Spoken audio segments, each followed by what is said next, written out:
A lot of people think that the spontaneous or completely natural life, as it's understood by these Far Eastern philosophers, is to act according to whim. There was, for example, a great Zen monk lived shortly after 1000 AD, who had a very peculiar way of painting. He had long hair, and he'd get very drunk on rice wine. Then he'd soak his hair in ink and slosh it all over the paper. Then he would do a Rorschach test on it and decide what kind of a landscape it actually was, and then put in the finishing touches. And suddenly, out of this apparent mess, a great landscape would be evoked.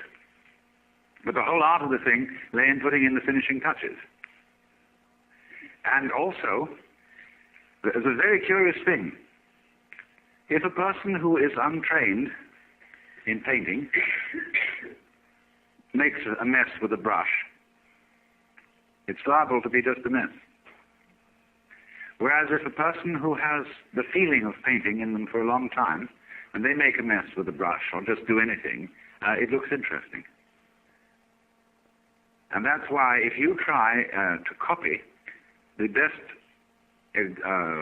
people in modern, abstract, non-objective painting, you'll find it's a very difficult thing to do. Because there is more to spontaneity than caprice and disorder. And I want to try and explain what that is. I mean, wouldn't it be great if we could live absolutely on the spur of the moment?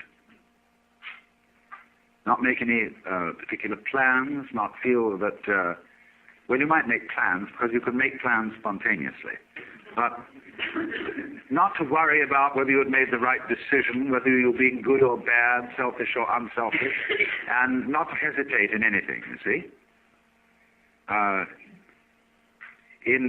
One of the great applications of Zen, as I pointed out, was to the art of fencing. And when you learn fencing, you see you have to learn to be spontaneous, because here of all places it is true that he who hesitates is lost.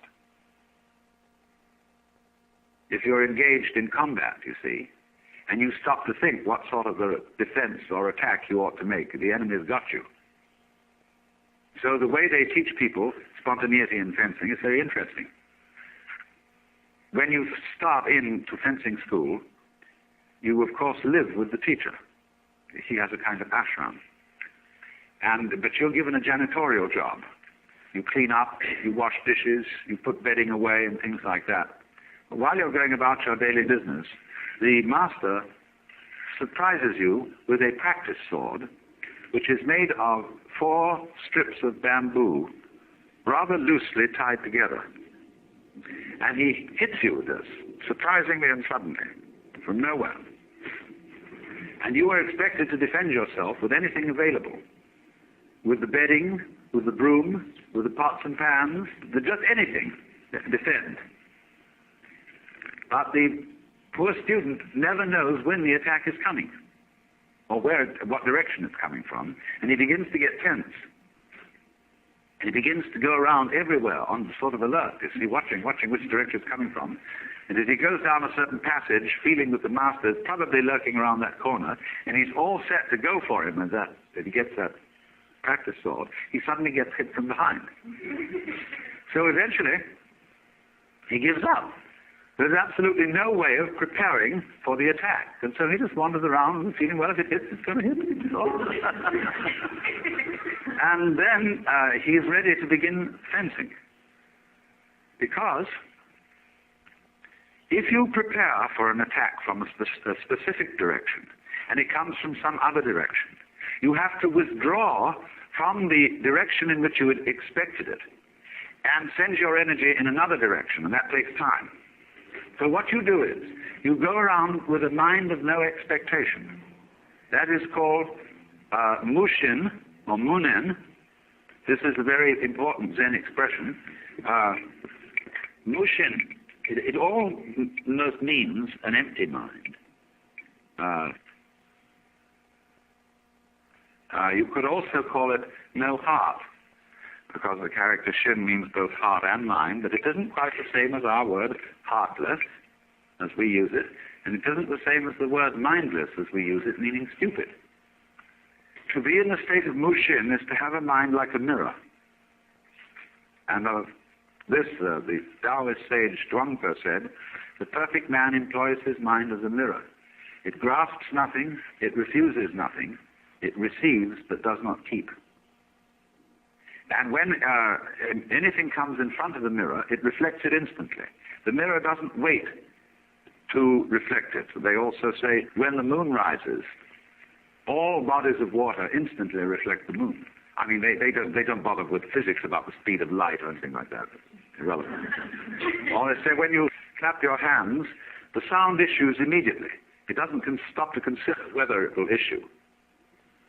And so sparks from the flint, when it's struck, they issue instantly. But to do this, you can't try to be quick.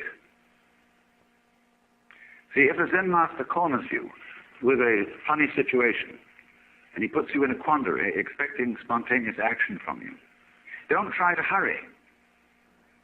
I know I've watched Suzuki wait a whole minute before answering, but he doesn't hesitate. He's not at all embarrassed by this wait. And he can answer with silence just as well as with a formal response. The point is, do something. When two young Americans wanted to study Zen, they were taken by a Japanese monk to interview the master and act as interpreter. And one of them had had some practice. You know, he knew a bit about it.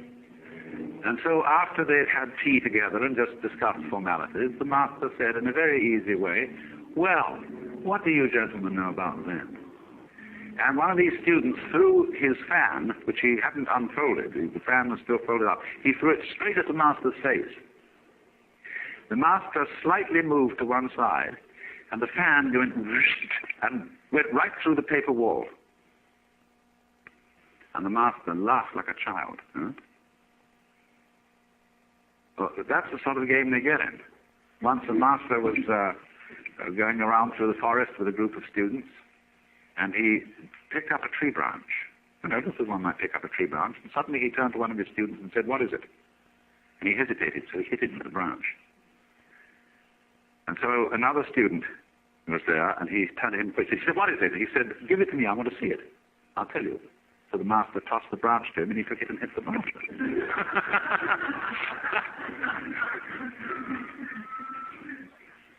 Now, you may think all this is kind of rough stuff. But let me give you another story, which is on a rather different level. A certain Zen priest was having dinner at a big party, and the party was being served by a geisha girl who was so elegant and so skillful in serving that he suspected she might have had some Zen training. And so he decided to try her out. And he nodded to her, and she immediately came to his place and sat down in front of his little low table.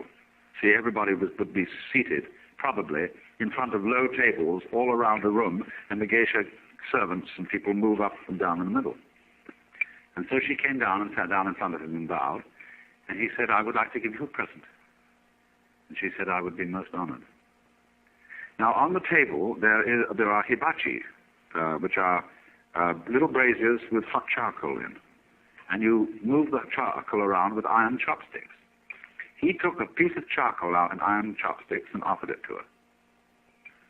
She had long, long sleeves on her kimono, and what she did was this. She wound them all around her hands and took the charcoal. Immediately got up and went to the kitchen, disposed of the charcoal, changed her robe, which had holes turned almost all the way through the sleeves, and came back. And she sat down in front of the master and bowed. And she said to him, I would like to give you a present. He said, I would be most honored. And so she picked up the iron chopstick and handed him the charcoal. And he pulled out a cigarette and said, that's just what I wanted, and lit the cigarette.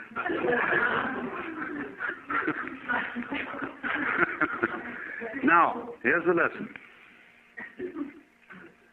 The master's spontaneity and being ready for that situation was the kind of quick thinking that a good comedian has, who, in a completely unprepared way, can make all sorts of jokes and turn any situation into a jest of some kind. There are all sorts of people who do that. People who are experts in kind of like Dorothy Parker, in that sort of repartee. But here it's been developed in a very fundamental way and to a very high degree. Now, the way in which it's developed, you see, requires a protected situation. Because if we all started to act on the spur of the moment, without the slightest consideration or deliberation, everybody would think we were crazy. And people would avoid us and call the police and things like that. But what they do is this. They start you doing this in the context of a disciplined situation, where there are very rigid rules for most of the time, but there are certain instances at which all those rules go hang. And you're in a community which understands the game. Because the point is this, when you start acting spontaneously, you're not used to doing it, and therefore your responses are unintelligent and inappropriate. But when you become used to doing this, and when it becomes second nature to you to act in the state of motion, with no mind or no deliberation, then your behavior has matured. And you find that you're accustomed to respond quite appropriately, as the Zen master did in lighting his cigarette from the charcoal.